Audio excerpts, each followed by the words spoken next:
Real estate में ऐसे ऐसे लोग हैं जिनका टेलीविजन के ऊपर नाम लेना जो है मना है। मसलन उसका नाम किसी टेलीविजन स्टेशन पे नहीं चैनल पे नहीं ले सकते। 500 अरब रुपया जो है ना, 500 अरब रुपया चोरी हो रहा है। अगर वो टैक्स सही तरह अदा करें तो 500 अरब रुपया जो है आपके कौमी खजाने को जो है उसमें ज्यादा आएगा, उसको फायदा होगा। सर, रियल एस्टेट में 500 अरब रुपया जो है वो टैक्स नहीं दिया जाता। मिलियन की डकैती है, उसमें वो भी शामिल है। उसके बाद तंबाकू है। ये टैक्स ना देने वाले या जो टोबैको की इंडस्ट्री में इलीगली गैर कानूनी तौर पे इन्वॉल्व हैं, जो डाका, इतना बड़ा डाका जो है हमारे टैक्स पे पड़ रहा है, अवाम के ऊपर पड़ रहा है, वो लोग पार्लियामेंट में मौजूद हैं, मेंबरान हैं। ये एक गरीब मुल्क है जहां पे करोड़ों लोग फाके कर रहे हैं। आम आदमी जो है इस मुल्क के अंदर, उसका सांस लेना भी दुश्वार है। वेयर एज एक ऐसा तबका क्रिएट हमने कर लिया है जिसके पास तमाम तर प्रिविलेजेस हैं, तमाम तर जो है उस मराहत हैं, जिसको उर्फ़े आम में आजकल। अस्सलाम वालेकुम नाज़रीन इकराम, आपको मुकम्मल वीडियो दिखाते हैं। मुल्क में एक नया हंगामा खड़ा हो गया। दुबई लीक्स के सामने आते ही पूरे मुल्क में कुराम मच गया। उसमें कौन कौन लोग शामिल हैं और कितनी बड़ी चोरी, बल्कि डाका कहूँगा, मारा गया है। तमाम डिटेल पूरे मुल्क के सामने आ जाएंगी। आप ये वीडियो देखिए, फिर इस पर डिटेल में बात करते हैं। लीड कैप्चर कहते हैं। ये सिचुएशन क्यों पहुंची यहाँ तक कि हमारे पास वसाइल की कमी है और हमारी जो इंटरेस्ट पेमेंट है, जनाबे वाला मैं रिपीट करूंगा, हमारी जो इंटरेस्ट पेमेंट है, जो सूद हमने अदा करना है, वो हमारी फेडरल रिसीट से ज्यादा है। यानी जो हमारी आमदन है फेडरेशन की, वो सूद भी कवर नहीं कर पा रही। उसके बाद जो है डिफेंस बजट आ जाता है, उसके बाद फेडरल गवर्नमेंट का खर्चा आ जाता है, जो तकरीबन 20% के करीब है। ये दोनों सूद जो है वो 60% से भी ज्यादा है। तो आप हिसाब लगा लें कि हमारे वसाइल का क्या हाल हो चुका है। जो है बहुत से रीजंस हैं, लेकिन दो मेजर रीजंस हैं जिसकी वजह से हमारी आमदनी में कमी आई हुई है, या कमी रही है, हमेशा से रही है।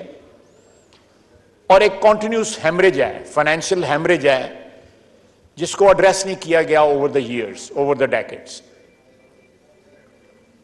हेमरेज जो है वो जनाब वाला हमारे, मैं आपको एग्जांपल देता हूं, मैं नाम नहीं लूंगा उन इंस्टीट्यूशंस को, क्योंकि वो दो वजारतों का हिस्सा हैं। मेरे कुलीग वज़रा जो हैं हो सकता है माइंड करें।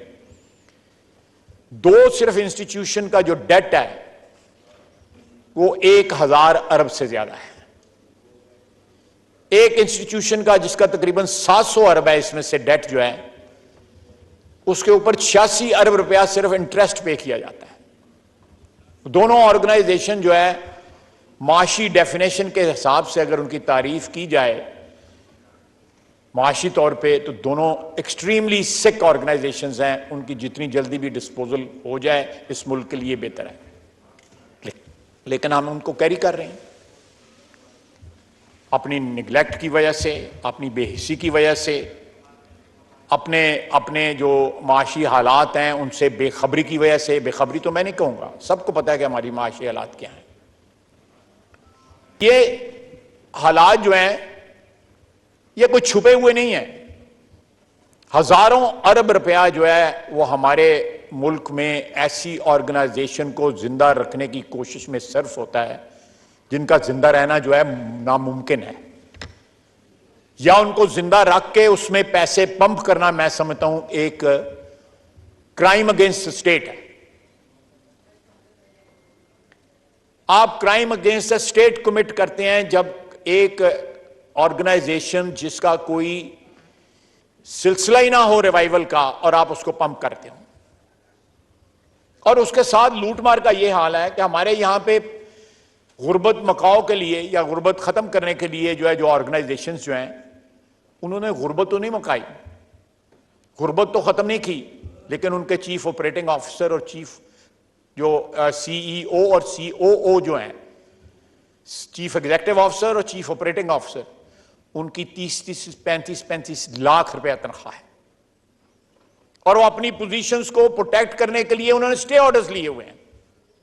जनाब वाला, ये मुल्क जो है इसका एक एक बाल जो है वो कर्जे में जकड़ा हुआ है।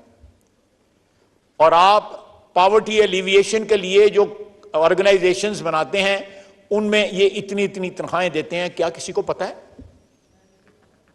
ये सारे जो बोर्ड्स बने हुए हैं मुख्तलिफ गवर्नमेंट ऑर्गेनाइजेशंस में, वो अपनी तनख्वाहें, अपने पर्क्स जो है खुद डिसाइड करते हैं। और एक लूट मार का बाजार जो है वो गर्म है, कोई पूछने वाला नहीं है। मैंने आपको ये जो ब्लीडिंग हो रही है हमारे पब्लिक सेक्टर के अंदर ऑर्गेनाइजेशंस की, पब्लिक सेक्टर्स में कॉर्पोरेशंस की, उसका तो थोड़ा सा हाल बताया। जो रेवेन्यू जो है हमारा वो सोर्स है। मैं जनाब वाला एक स्टडी है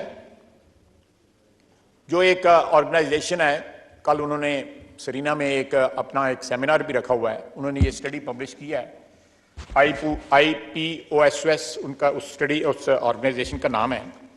सर मुख्तलिफ, मैं डिटेल में नहीं जाऊंगा, मुख्तलिफ सेक्टर्स में जो टैक्स की चोरी है उसकी उन्होंने अमाउंट्स बताई हुई है। सर रियल एस्टेट में 500 अरब रुपया जो है वो टैक्स नहीं दिया जाता।